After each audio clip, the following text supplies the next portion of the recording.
silakan persilakan dulu. Duduk siap. Berdoa mulai.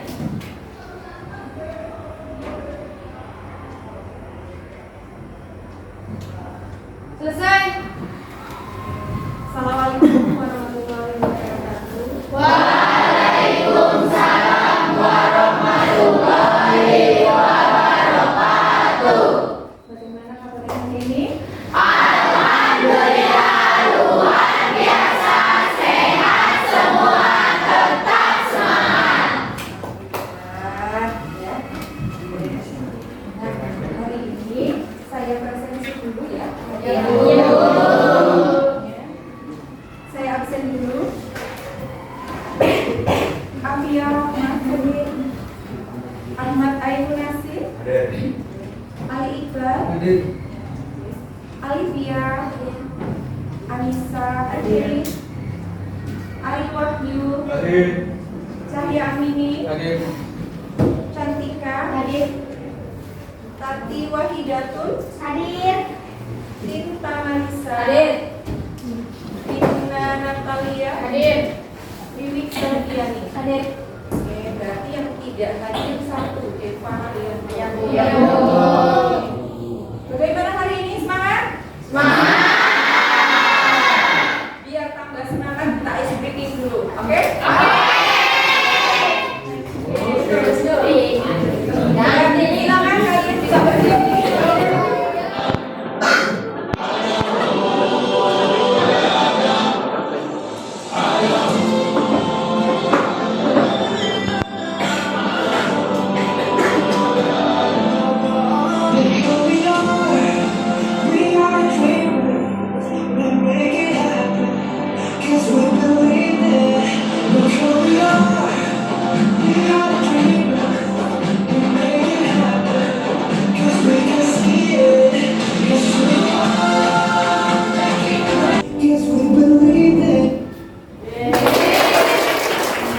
Minggu kemarin saya sudah membahas tentang resolusi konflik, mulai dari pengertian, kemudian syarat agar konflik tidak berujung pada kekerasan.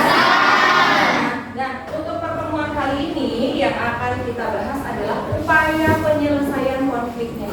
Itu bagaimana? Nah, untuk pengantar ini saya coba tayangkan video konflik yang booming ya, artinya sudah menjadi dunia.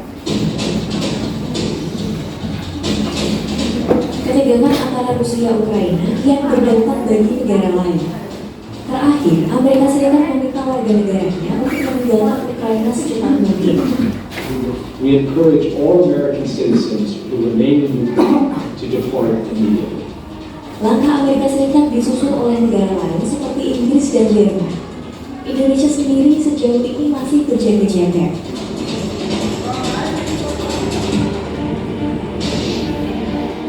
Sekitar 100.000 pasukan Rusia telah diarahkan ke wilayah perbatasan dekat Ukraina. Presiden Rusia Vladimir Putin terus membantah bahwa negaranya akan menyerang Ukraina. Upaya diplomatik dilakukan agar skenario terburuk dapat dicegah. Itu sebabnya banyak pihak yang menyebut Perang Dunia Ketiga jika sampai konflik bersenjata meletus.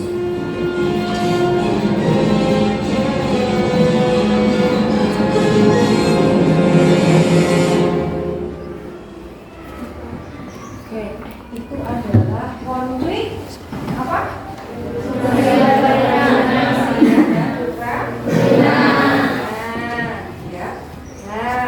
Tujuannya dalam pembelajaran ini adalah siswa atau peserta didik ini dapat menyelesaikan masalah atau konflik dengan berbagai cara yang akan saya sampaikan.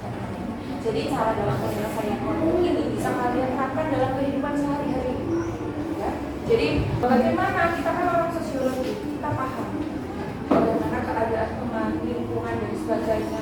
Kita harus bisa memanage diri. Artinya begini, ketika kalian bermasalah atau berkonflik, ya, bagaimana caranya agar konflik itu tidak berlanjut pada kekerasan? Nah, ini adalah upaya atau cara dalam penyelesaian konfliknya. Ada berapa cara ini? Ada 7.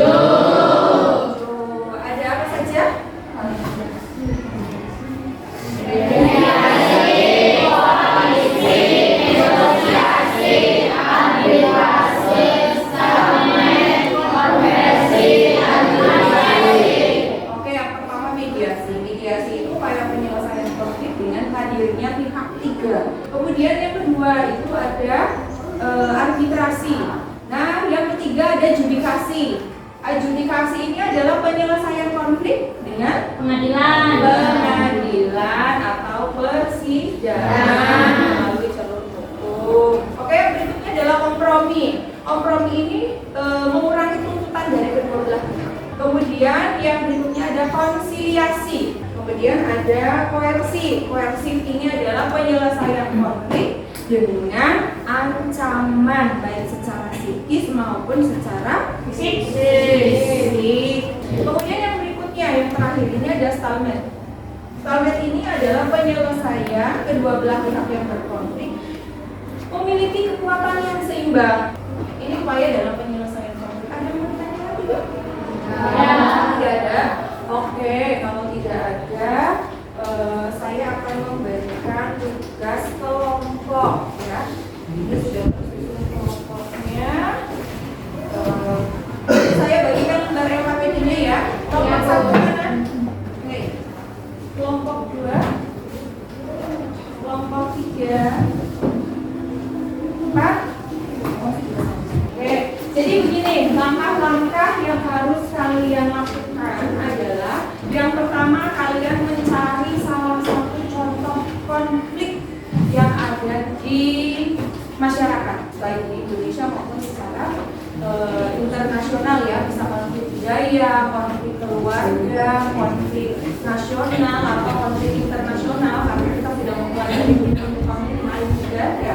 Nah, silakan pilih salah satu contoh konflik yang ada di masyarakat. Silakan kalian bisa memanfaatkan HP kalian untuk mencari di berbagai media. Ya, Bu. Bisa ya? Bisa. Ada yang mau ditanyakan tidak? Tidak. Oke, silakan dikerjakan.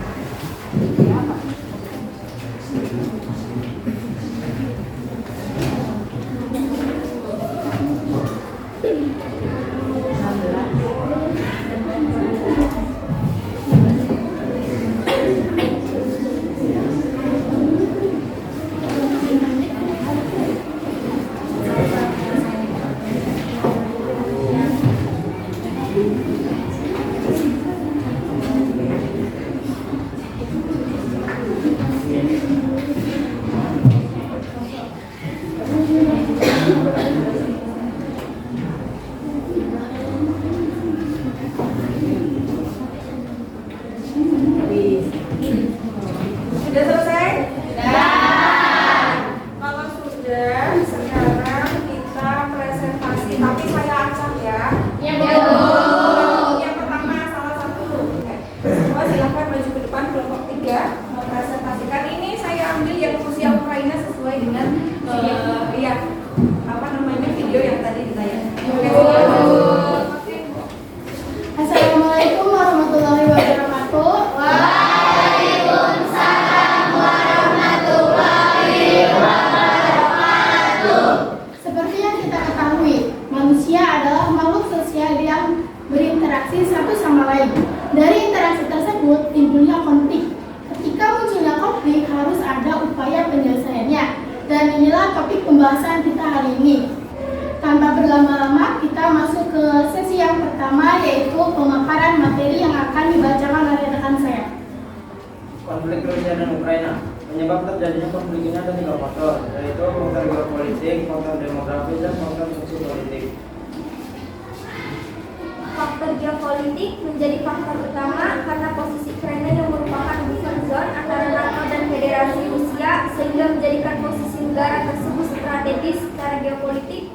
Kita lanjut ke sesi yang kedua, yaitu prosesi tanya jawab. Jika ada yang bertanya, silakan ditanyakan. Silakan yang mau bertanya. Oke, Mutia. Sebelumnya, perkenalkan nama saya Mutia Besari dari kelompok 5. Izin bertanya, bagaimana dampak global dari konflik Rusia dan Ukraina? Terima kasih.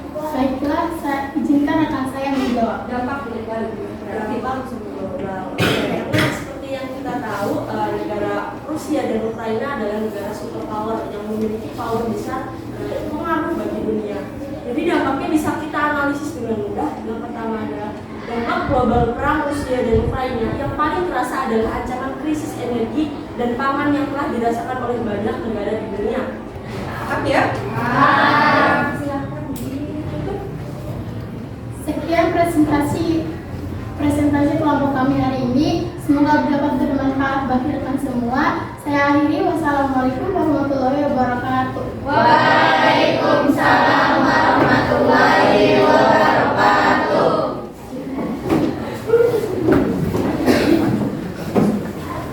Assalamualaikum warahmatullahi wabarakatuh. Waalaikumsalam warahmatullahi wabarakatuh. Acara diskusi kami memilih contoh konflik yaitu Gerakan Aceh Merdeka atau yang mungkin bisa kita kenal dengan GAM, gerakan separatisme yang berasal dari orang-orang Aceh. Konflik GAM atau Gerakan Aceh Merdeka. Gerakan Aceh Merdeka adalah gerakan separatisme bersenjata di Aceh yang lahir dari rasa kecewa kepada pemerintah. Kemunculan Gerakan Aceh Merdeka terjadi pada masa pemerintahan Presiden Soeharto dengan tujuan memisahkan diri dari NKRI. Penyajian tadi sudah selesai, selanjutnya kita lanjut ke sesi berikutnya, sesi tanya jawab. Dari teman-teman semua ada yang ditanyakan, dan apabila ada yang ditanyakan, mohon acungkan tangan dan berdiri, sebutkan nama dan kelompoknya. Perkenalkan, nama saya Sofika Zaki, saya dari kelompok 2. Saya ingin bertanya, dari pertemuan antara pemerintah Indonesia dan pihak GAM, apa isi dari kesepakatan Helsinki tersebut? Terima kasih. Kesepakatan tersebut terdiri dari 6 bagian, yaitu menyangkut kesepakatan tentang penyelenggaraan pemerintah di Aceh, tentang hak asasi manusia, tentang amnesti dan reintegrasi GAM ke dalam masyarakat, tentang pengaturan keamanan. Kurang jelas dalam penyampaian, sekian dari kami. Wassalamualaikum warahmatullahi wabarakatuh. Waalaikumsalam warahmatullahi wabarakatuh. Untuk konflik yang kedua ini adalah konflik GAM. Konflik GAM yang pernah terjadi di Aceh. Tahun berapa itu? 2005. Iya, tahun 2005 ya. Konflik tersebut sebetulnya sebelum dari tahun 2005 juga sudah berlanjut konflik ya. Ini karena ada beberapa gerakan separatis yang ingin memerdekakan diri dari Indonesia. Ya, sebelum ada Aceh itu ada Timor Leste. Ya. Kira-kira ada yang mau ditanyakan lagi tidak dari materi hari ini, upaya dalam penyelesaian konflik? Oke, kalau tidak ada, untuk penguasaan materi saya sudah membuat soal evaluasi ya. Kalian bisa kerjakan di Google Form, saya kirim linknya. Sudah bisa dibuka? Oke, silahkan dikerjakan. Saya beri waktu 10 menit. Sudah selesai? Sudah, saya cek ya. Saya cek. Untuk nilai tertingginya yaitu Zaki. Nah, saya ingin tahu untuk pelajaran hari ini sesuai dengan perasaan kalian. Ya? Siapa yang ngantuk?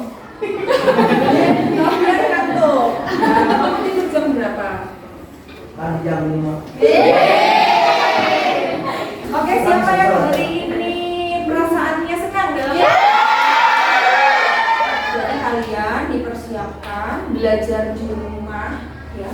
Biasakan membaca di rumah ya. Sehari 1 jam untuk membaca. Oke, sampai di sini pertemuan kita hari ini ya. Semangat belajar di rumah, minggu depan kita ulangan.